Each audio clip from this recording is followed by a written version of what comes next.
Today, we're gonna create bias tape, but we are going to create continuous bias tape so we don't have to go and sew a bunch of little strips together like the last video.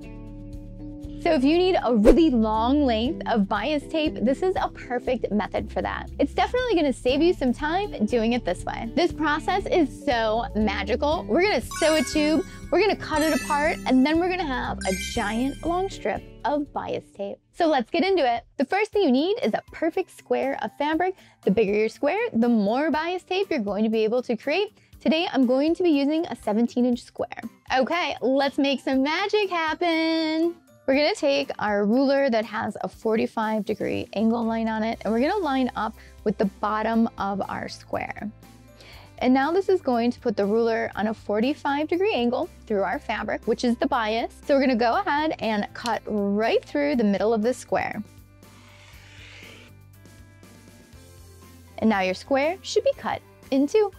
Now that it's cut in half, we need to sew a seam. Now we're gonna take the right-hand side of the square and we're gonna flip it over to the left side, and we are going to line these up so that way we can have a 1/4-inch seam, which means we need this little V right here to be about 1/4 of an inch. And now that we've got that lined up, we are gonna sew from here all the way down to here. Time to sew this up at a 1/4-inch seam allowance.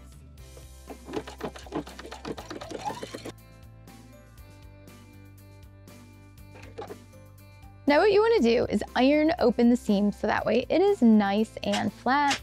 Use a hot iron with some steam. If you're using cotton, if you're using a different fabric, make sure your iron is set to the proper setting. There we go. Our seam is looking great. Now we are going to draw our lines for our bias strips. I know you might not completely trust me right now, but this process really is going to work. It is like magic. And once you get this down, it's super easy and it's gonna be your go-to. I'm going to be making 1.25 inch bias strips. So I've got my ruler lined up at 1.25 inch at the very edge of the fabric on the side of the fabric that the bias is running. So make sure you're not marking this on the straight grain of the fabric. So you're gonna run your marking tool right along your ruler all the way down the fabric. And if you need to move your ruler, totally fine. Now when we mark the next line, just line up your 1.25 inch with that previous line you just drew, or however big you need to make your bias tape strips.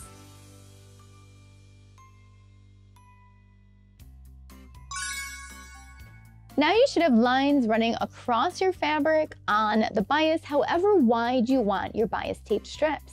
But what do you do when you end up with the width at the end that is not as wide as your bias tape? Oh my God, well, easy peasy, we are just gonna chop it off. There we go. Now we have a piece of fabric with perfect 1.25 inch lines on it. Now we have one more line of stitching to perform, and then we get to cut it apart. If you're enjoying this video on how to create continuous bias binding, make sure you subscribe to Sewing Anastasia, because new videos come out every single week on sewing.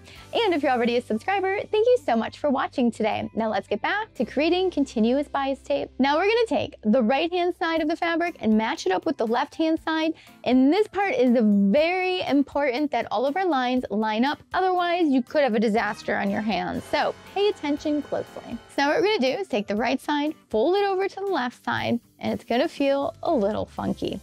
So you need to make sure that you're skipping the first line and moving down to the second line with the first line on the piece on the right. Basically, we want one full strip of binding hanging off the end. And you wanna make sure that you're lining up these blue lines, or your chalk lines, I should say, mine are blue, so that way they're matching 1/4 of an inch down. So if I take the pin and I push it through the fabric and it doesn't come out on the same line, that means they're not lined up when it's 1/4 inch down. So I need to move it over a little bit. And now at 1/4 inch down, they're lined up. So we're gonna do that down the entire piece of fabric here. And then when we get down to the other end, you're going to have one piece of binding hanging off the end as well. So it should look something like that. And now we're gonna sew up that seam at 1/4 of an inch. Make sure when you're sewing open the previous seam that it is flat open. And don't forget the back stitch at the beginning. Back stitch at the end and cut. So now here's the fun magical part that we've been waiting for. We are going to turn this into one long piece of bias tape. So grab your scissors. We are going to start with the piece of binding hanging off. And we are going to follow this line that we drew on earlier, and we are going to work our way all the way around this tube of fabric.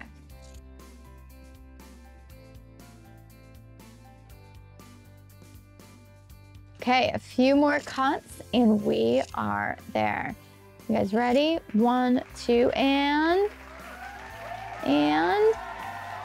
3. And we did it. We now have tons of bias tape.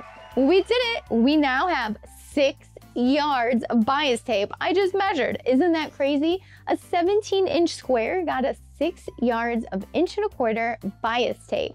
Now, if that isn't magic, I don't know what is. So now I'm going to show you how to iron up the bias binding if you want to create some permanent creases in there, so that way it's easier to sew when you sit down and sew it. My favorite way to do this is to first fold it in half, wrong sides together, and give it a good press so that way you end up with a crease in the very center of it. And then I like to take the raw edges and fold them in right before that crease. You don't want to go over it and you don't want to be right at it.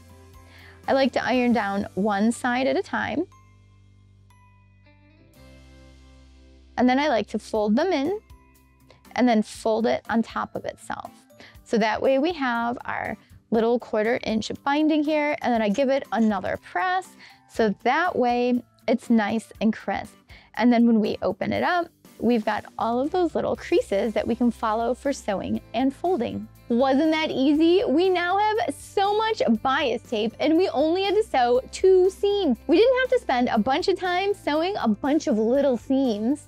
What did you think of this method of bias binding? Have you used it before? Would you use it in the future? And what do you like to put bias binding on? I would love to know. Leave it down below in the comments. And if you're not already a subscriber to Sew Anastasia, make sure you subscribe and hit the notification bell so you know when all the new videos come out every single week. And if you're already a subscriber, thank you so much for watching today. And don't forget, I teach sewing classes in my design studio here in Chicago, Illinois. You can sign up for those at sewanastasia.com. And coming this spring is a Sew Anastasia Sewing Academy, so that way you can be anywhere in the world and take classes from me. And if you don't follow me on Instagram and Facebook and Twitter and TikTok and all those social media websites, make sure you add me so that way we can stay connected and creative together. And I would love to see what you've been working on, so make sure you tag me at Sew Anastasia and I can share it with everyone else and keep us all inspired. Thanks so much for watching. Bye.